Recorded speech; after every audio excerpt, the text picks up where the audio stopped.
Good morning mga kabesh! Andito po tayo sa napaka-sexy at napakaganda, napakasipag. For 4 years pong nakasama ko sa Medical Mobile Mission, ang walang sawang tumutugon sa lahat ng ating mga ngipin, ang pinakamaganda, Doktora Daisy Balanga.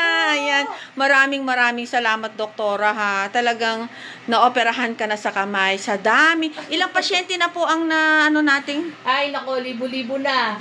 Di ba? Libo-libo na yung mga napagsilbihan natin.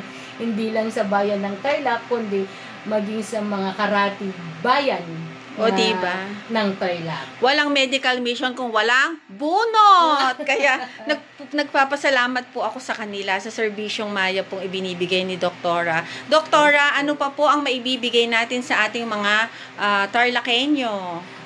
Bilang tugon sa isang proyekto na pinamumunuan na ng ating bagong gobernador na si Governor Christian Tel, itutuloy pa rin natin yung medical dental missions natin. Wow! Yay! Kasama pa rin natin sila, kasama pa rin kami sa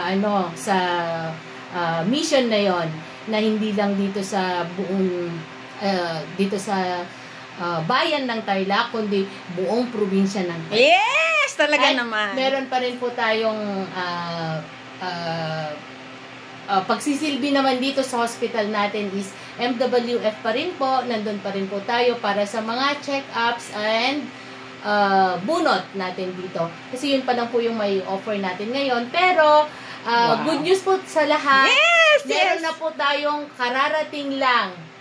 Fresh from the box pa lang. Hindi pa namin nailalabas ang bagong dental chairs natin. Wow! Na sana po matugunan yung hinihilig namin na madagdagan po yung another treatment, another procedures na pwede na po tayong maglinis, pwede na rin po tayo magpapasa. Ay, naku Doktora, ako muna mong sana po. Yes. Okay. Ang ganda naman, serbisyong mayap talaga para sa Tarlacenyo.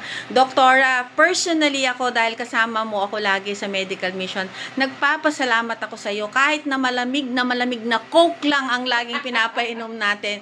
Talaga naman. Salamat po. Umabot po siya sa 200 na binubunutan. Kaya talaga naman po, personally, Doktora ako, kahit hindi po dito sa vlog ko, nagpapasalamat talaga ako kay Doktora Daisy Balanga. Ayan. Siyempre, Miss Kamiling 19. Diba? Maraming salamat, Doktora. Yes, I love you so much. Thank you. Siyempre, ang kasama ni Doktora Daisy, 4 na taon at 5 taon ko siyang nakasama sa Mobile Medical Mission. Sobrang sipag. Ilang libo na po ang nabunutan natin. Nako ma'am, hindi ko na yata magbunak sa sobrang dami. Ilang taon na rin tayo magkakasama Oo, sa diba? medical mission. Naging magkakaibigan na po kami. Doktora Jenny Sarmiento! Diba? Nako, wala po akong masabi sa kanya sa sobrang sipag. Ano pang masasabi mo sa servisyo natin dito sa Tarlac Provincial Hospital, Doktora? Dito po sa TPH, hindi lang po kami nagsiservisyo. Kami po nakangiti habang kausap ninyo. Ina-explain namin lahat ng kailangan yung malaman at ano namin sa inyo kung ano yung best na treatment para sa inyo. Diba? Nako, napakasipag at napakabait po ng mga doktora natin dito sa Tarlac Provincial Hospital. Nakakabiling. Maraming salamat. Talagang napakalaking tulong nyo sa amin na walang pangbayad. Bakit hindi po kayo sumusuko sa buhay? Ay, mama, as long as nangangailangan na ating mga kababayan po, nandito po kami para sa kanila. Ay, ang bait. Thank you, Doktora. You're welcome Maraming po. salamat. Namiss kita.